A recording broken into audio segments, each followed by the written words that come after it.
Racing pigeons aren't the typical bird you'll find on the city streets. And these pedigree birds can sell for hundreds of thousands of dollars. In March 2019, Armando the racing pigeon sold to a bidder in China for over 1.4 million. So what is it that makes racing pigeons so expensive?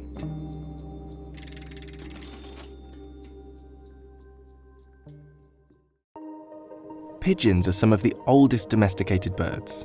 They've been kept for thousands of years and used for food, sending messages, and entertainment. They're appreciated not only for their speed, but for their looks too. And there are over 800 breeds of pigeon, many bred specifically to be exhibited at shows. Messenger pigeons were used across ancient Egypt and Rome, and their high value isn't new. In his book, Natural History, the Roman author Pliny the Elder wrote that many persons have quite a mania for pigeons, building towns for them on top of their roofs, and taking pleasure in relating the pedigree and the noble origin of each. And in about 50 BC, a single pair of pigeons was sold for 400 denarii, almost twice the annual pay of a Roman foot soldier at the time. And right up until the invention of the telegraph in 1844, homing pigeons remained the fastest way to send messages across long distances. The birds could fly 1,000 miles and reach 90 miles per hour over shorter distances. They even played a big part in the World Wars. Thousands of pigeons were used in the First World War alone, and submarines, minesweepers and tanks often carried pigeons on board to send urgent messages back to base. Their role in the war wasn't limited to delivering messages though. In 1907, Julius Neubrunner, a German pharmacist who used the birds to deliver medicine, invented a miniature pigeon camera. And this camera was used briefly in the war for aerial reconnaissance. These days, you won't see many pigeons delivering messages, but the birds are still used in races across the world. Our birds are like pedigree dogs and cats. My father's got, we have the same family of birds for the last 40, 50 years. From, generation to generation, great-grandchildren from the pigeons my father had 40, 50 years ago. Come on, Annie, get inside, Annie. Come on. I got one in here I call Amory after my wife. When I was racing her, she used to follow me all over the roof. Come on, girl, get inside, come on. Come on. Be a good girl, listen to me. Get inside.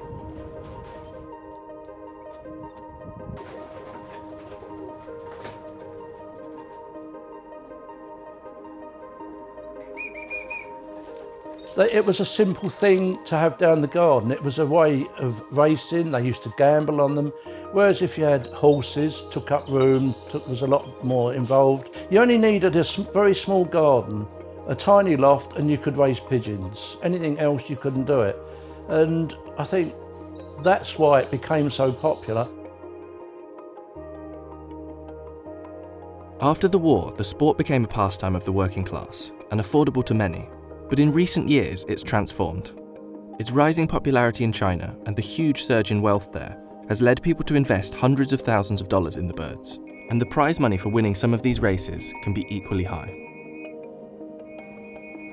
Chinese bidders have spent millions of dollars on pigeons over the last few years, often buying them in from Belgium. And Armando's value rose to 1.4 million only because of a bidding war between two wealthy Chinese buyers. Despite reaching this record price, the bird is likely to never race again, and instead be used for breeding. While the number of British pigeon fanciers has fallen from 60,000 in 1990 to about 21,000 today, there are now 100,000 fanciers in Beijing. Taiwan alone has 500,000 fanciers, and these numbers are rising. The sport is even rapidly growing in Iraq, where a pigeon recently sold for $93,000. This recent surge in value has caused problems. In 2018, two men tried to win the prize money at a pigeon race by smuggling their birds on a bullet train.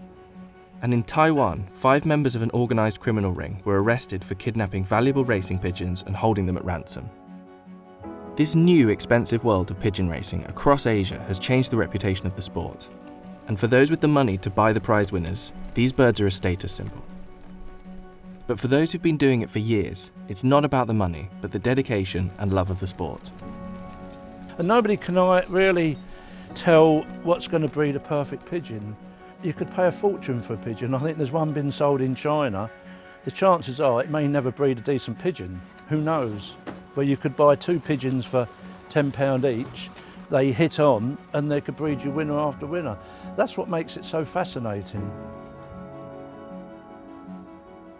I mean, I had one bird, my Hall of Fame hen. She flew 1,000 miles in 3 weeks. I put her in a 200, a 250, and a 500. The best race I ever won was the 500-mile race with my Hall of Fame hen. She come home 9:15 at night in the dark like a bat. I'm waiting and waiting and waiting, and all I heard was the whisper of the wind. Boom, she hit the coop. I jumped out of my shoes.